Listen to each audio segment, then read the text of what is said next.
So I just completed reading X-Men Raid on Graymalkin, published by Marvel Comics and part of the From the Ashes story arcs, written by both Jed MacKay and Gail Simone.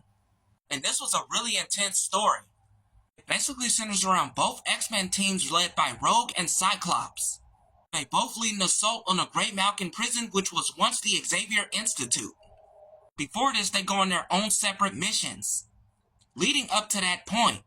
And when both teams finally meet, both Rogue and Cyclops come to blows, leaving Charles Xavier's dream completely shattered. One of the main things I really enjoyed about this story arc is the intensity between these two teams, notably between the leaders Anna Marie and Scott Summers, aka Rogue and Cyclops. This also shows how much of a capable leader Rogue is throughout this story. Sometimes she can be too quick into going into action, where Cyclops is shown to be more of a matured leader of his own team. Won't hesitate when it comes into getting into action.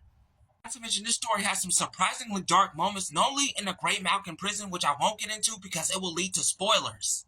What you see the mutants go through in this prison, you see why Cyclops and Magneto have been proven right time and again. Truth be told, I mostly sided through Cyclops throughout this story. Scott steals the show in this story. He was one of the main highlights. And one of the main things about Cyclops is that no matter who you are, if you've done some wrongdoings, he will hold you accountable for it, even if you were a former teammate of the X-Men. Though I like Rogue as a leader of our own X-Men team, she was definitely in the wrong at some times in this story arc. Though I understand where she was coming from, especially what she's seen what the mutants were going through in Graymalkin.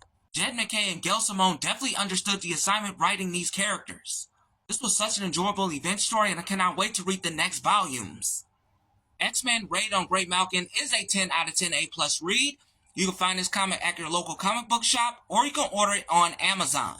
Tune in for the next update as well as the next review. Peace out.